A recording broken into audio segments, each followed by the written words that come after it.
Right. Hello, everybody. We're giving everybody a little time to come on board. I had a little glitch there for a second. And all right. So, everybody, I want you to meet my beautiful wife, Donna. And Hi. no, we aren't living in separate parts of the house during this thing, but we figured it was going to be a little bit easier to do tonight with an interview with one another than both of us sitting in front of the same camera and trying to squeeze our faces in at that point. So, yes, I'm just letting a number of you get on board here. Sorry about that premature link that you had. And Kelly Maxwell, hi to you too. And Lisa, hi to you. And Charlie, hi. Amy, yes, we are actually here. And you guys might want to go down to that other box where I was going to be live and let those folks know. And hi, Don Anderson from Florida, and Lisa. Yeah, if somebody would just go down there and let them know that we are live in this chat box. So um, we will start here shortly.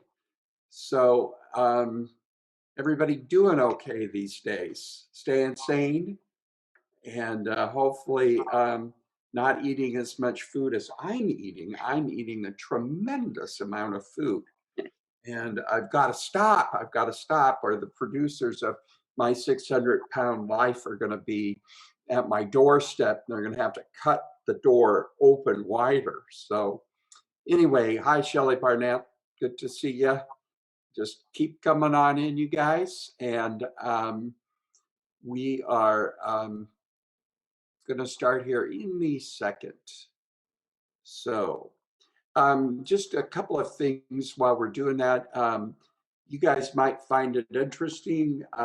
If you've benefited from anything that we've done since the coronavirus stuff, like interviews here that we've done, as well as things that we've done with the posts that we've put out. And then some of you have maybe gone to the healing the distress from the coronavirus or COVID-19 stress.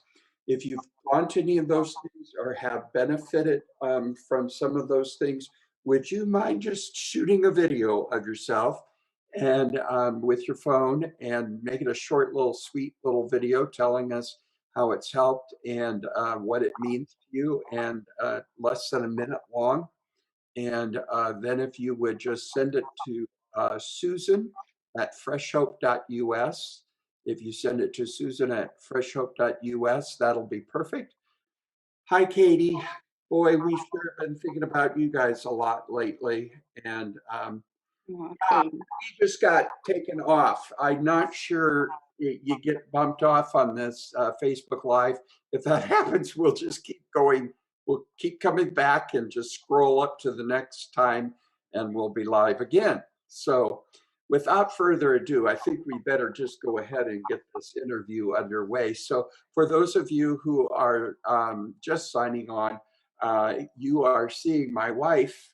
She's in the kitchen and I'm downstairs in the basement. And we thought it would be better to do it this way.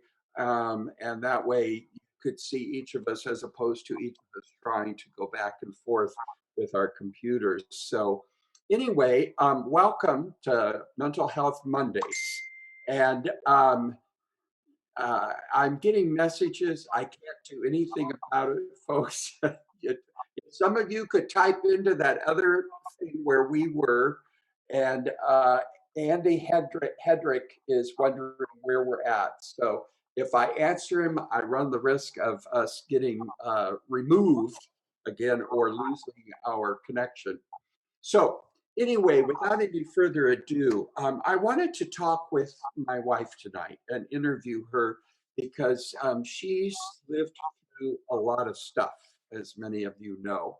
a lot of difficult things. And there's been two major episodes with my bipolar disorder, one of which both times they made the newspaper and the news, and it was just very difficult. As and so that one was 25 years ago, the other one was now 18 years ago. And then we've had situations with our adult or with our kids, just the normal kind of stuff, and some a little more difficult because of that. We've lost a house through the years and had to declare bankruptcy because of my situation and what happened with the church and all of those kinds of things. And then also, we've had uh, other things. She had breast cancer about what is it been 10 or 11 years ago now, Donna? 12. 12. All right. There you go. And she's lost her dad 5 years, almost to the day that she lost her mother. And then, probably one of the most traumatic things along the way also was the death of her mom by suicide. How many years ago now has that been, hon? 32. No, 30. 30? 30 years ago. Yeah. Yeah, 30 years ago. So we've had a lot of things where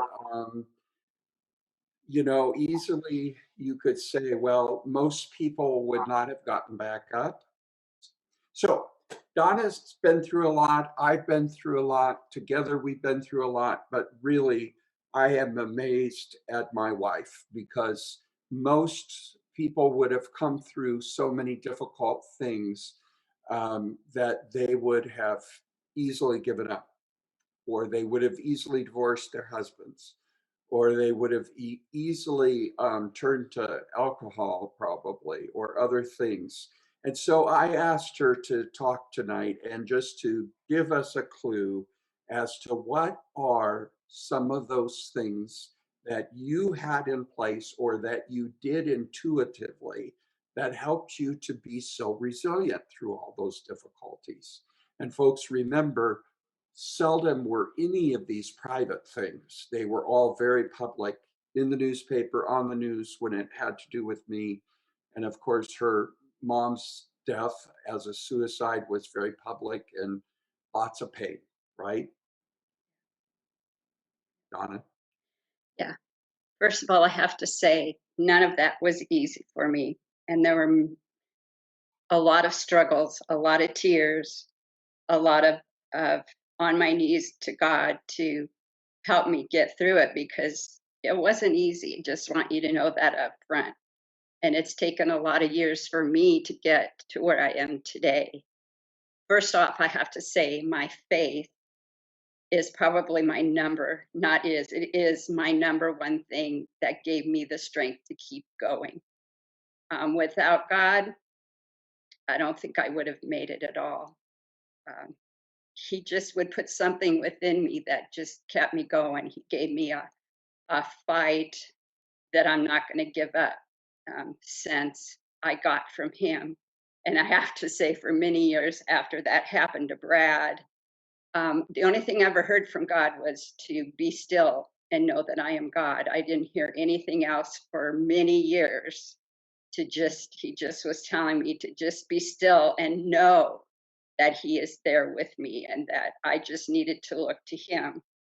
And I can say there were times when it was just me and God. There was no one else to help me.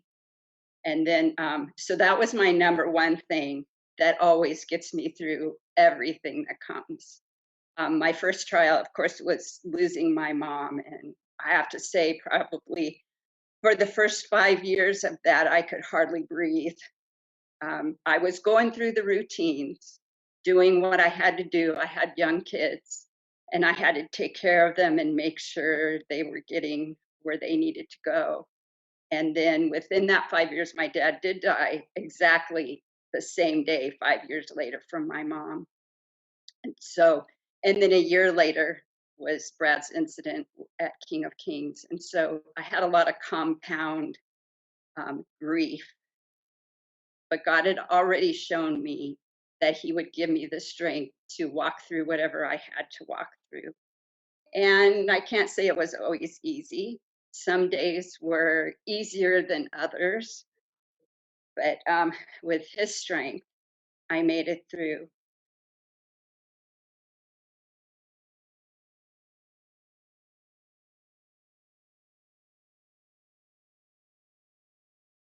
Anyway, Donna covered that her first point for being resilient with life was her faith in God.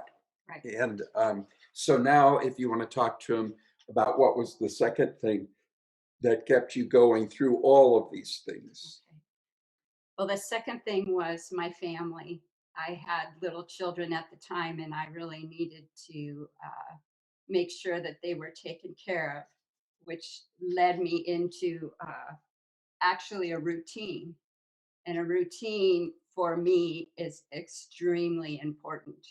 It just keeps me going. I had to get up, I had to make breakfast, I had to get lunches made, I had to get the kids to school, and all those things that come with parenting.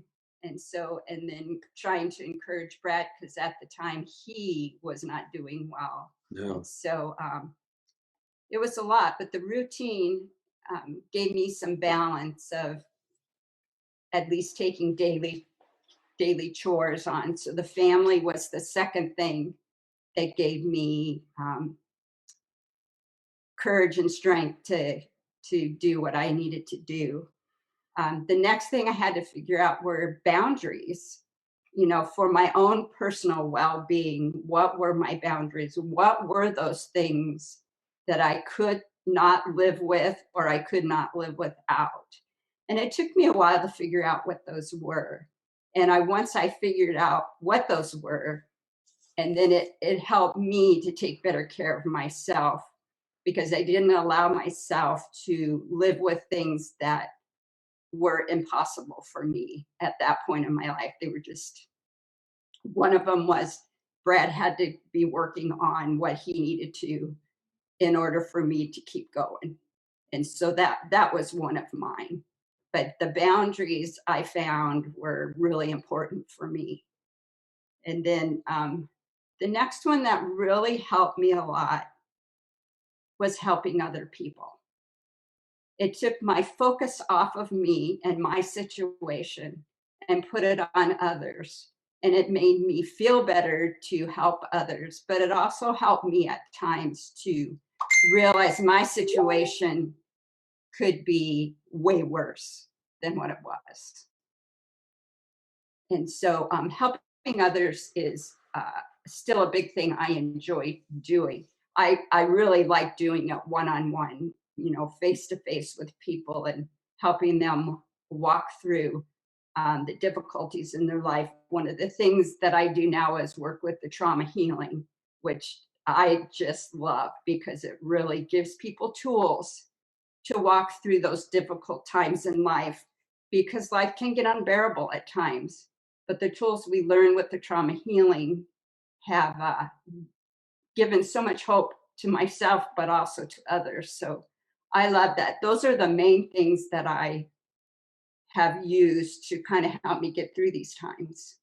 There's one that I'm surprised that you didn't say. And somebody just texted me, you look pissed off in the videos. Folks, it is quite irritating having all this stuff coming at us, and we're trying to figure out how to do this interview live on Facebook, and the stuff doesn't work. So we're not upset with each other. It's technology. Okay, we're back, and sooner or later you'll all find us, I'm sure. But as I was saying, was this technology is just irritating the living kajibis out of me. You know, on television they make it look like everybody's doing stuff from home, and it's so easy.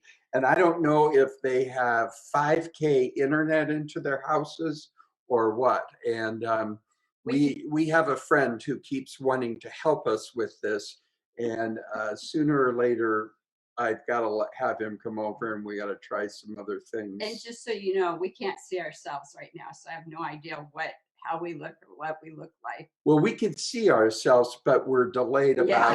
about 20 or 30 seconds. So that also throws you when you're doing Facebook Live. So we just will keep coming back. We're like, this is a good example of what it means to be resilient people. You just don't quit until you're done. And that's part of what really Donna learned going through all these tough things. Now, one of the things that you didn't mention that you did Okay. was you did a lot of stuff where you just vegetated. You just turned it all off and played. Yeah, my favorite thing was to play games on the computer late at night. I would just play because I couldn't sleep, but it would take my mind off of everything. Just I numbed out. I give credit to my three older brothers who did not baby me as a little girl. So I had to be kind of tough anyway. And I think I learned from them how to handle adversity. Yeah, So, yeah, yeah, fighting with three older brothers, and they aren't little guys at no, all. no, The other thing is I think you have a mindset that is a fighter mindset. yeah, You have kind of a pre setting that is kind of like, I'm gonna tackle this and I'm going through this and I'm not going to give up, right? yeah. I can feel that when things get really tough, I can just feel that fight come up within me that I'm not going to give up no matter what. I'm not going to give up. And I believe that comes from God. That's something that He gave me when He created me.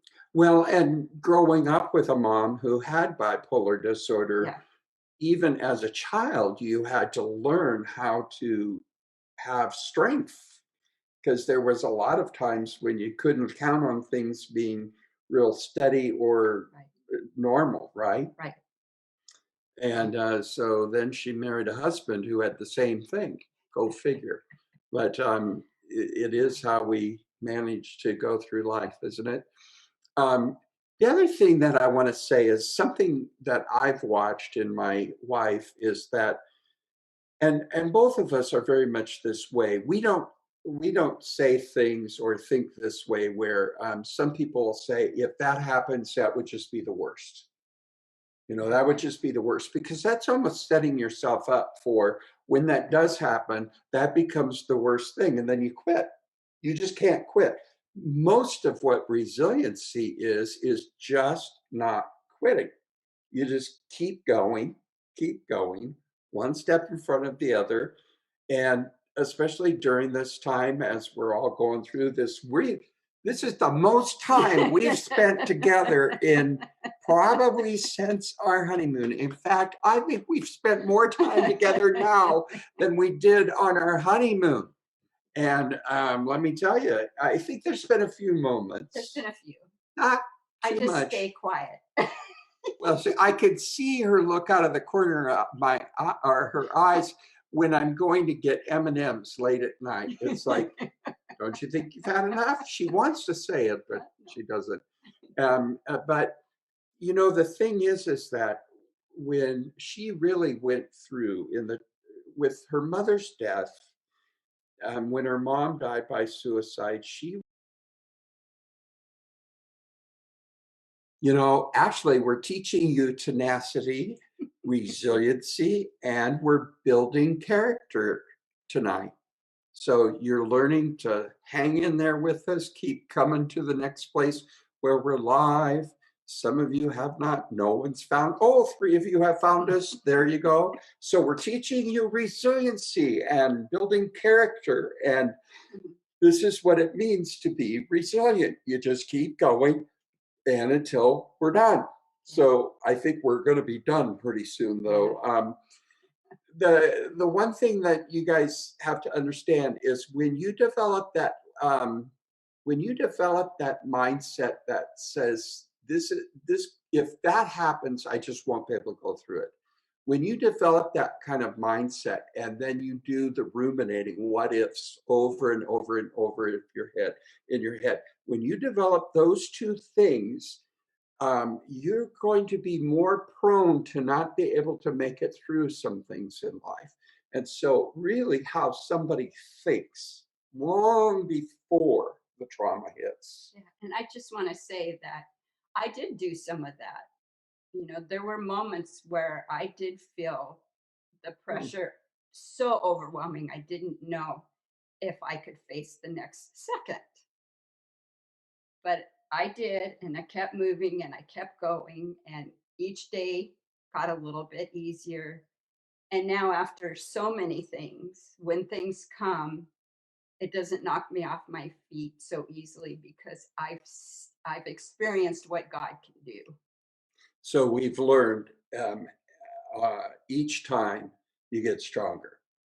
And we have a funny story where our we were living in the house of our dreams and our pipes froze. Yeah. And these guys came and they were trying to figure out where the pipe froze. And they had turned off the water, then they turned it on and they started heating up this one spot. And uh, so what happened was she they cut holes in our ceiling in our house, 18 holes in our kitchen, and the water was just pouring down the walls, and just We had a terrible. waterfall in the Yeah. doorway. And we were sitting watching it happen in our family room in our lounge chairs, drinking diet soda, watching Oprah, I think. And the guys looked at us and said, "Oh, we feel so bad about this. You're just handling it so well." And we said, this is nothing. This is just absolutely nothing. We've been through horrible things. We said, we've been through a lot of crap, and this is just not a big thing in life. And I think that's what happens is each time you go through something, it does develop a perseverance within you, character building. I do know that for those of us who have mental health challenges, when we have episodes, it puts our loved ones through a uh, level of trauma that we don't then understand afterwards. Certainly, I had medicine that got me through, and she didn't have the medicine. And I would just say to that, I know that when you're not doing well mentally, it's hard for you to understand that for your loved one. But when you are feeling better, you might want to ask your loved one how they're doing and maybe what was the hardest part for them through that. Because oftentimes the loved ones kind of get overlooked in the situation because all of the attention is placed upon the person that isn't doing well. But in reality, anybody, the whole family has their own struggles with it. So there's 2 cents for you. Yep. So, well, we do have a book coming out that we still need to finish, and we so far there's nobody there, but we wanted to let you know that there's two people, and there'll be more. Okay, Bless your heart. this is it. If we go off this time, we've pretty much said everything. I will be taking down all of the videos and I'll piece them together for one somewhat flawless interview and talk. And then, as somebody said, they're sorry for our live, not so live, continually live time tonight. We're gonna have to figure this out because I don't understand if it's our internet or if it's just that Facebook has so many people using it or what. But anyway, we have a book coming out called uh, Holding to Hope, or no, yeah, Holding to Hope, Staying Sane While Loving Someone with a Mental Illness. And that will be coming out this late, late spring or early summer, midsummer, somewhere in there. And so please keep that in the forefront and kind of watch for that. There's things that we just know from going through what we've gone through that no one is ever beyond hope. No situation is ever worth giving up. You know, there are times where in life we do have to give up on people, or at least set our boundaries and say, I can't do this anymore. Doesn't mean I don't love you, doesn't mean I don't pray for you, but I've got to protect myself. There are times when you have to do that sort of thing. But even then, that doesn't mean God has given up on them. It doesn't mean that, um, but anyway, so very quickly, Donna said that it was her faith that kept her strong, and I really believe prayer Yes. and just trusting that she heard what the Lord said. Routine is the other thing that she kept going, and knowing that we had kids there, and even through this coronavirus thing, get up, shower. She's the one who showers. I didn't shave today, but I take a walk every day too. yeah, yes, and I eat M&Ms every day. But routine. Then when she was going through it with me, but I think even with your mom's death and your dad's death, you kept boundaries. And there it was just the compound grief of losing someone to suicide is even that much harder. And then helping others. Now, that's an important thing. She said that helping others, and sometimes when we're going through difficulties, we get so focused on ourselves that we forget. And helping others really does help us, doesn't it? It does. And I know part of what's good about the ministry is that sometimes we've got hard things going on in our own family, but we have to keep going because we've got other people that we're helping. And sometimes we just can't become obsessed and honed in and focused in on. But also in that, it's okay for you to take a day or two if you need to just reboot yourself. You got to step back. And I do. I step back and I don't do anything and kind of get myself recharged. And if you melt down, we had a therapist teach us this early on. If you melt down, you have a meltdown, melt down. Yeah. Go ahead, fall apart, take it, and as soon as you can, piece yourself back together and say, okay, I did that for 20 minutes. I'll do it later again today if I need to. Yeah. But then you get up and you keep going on.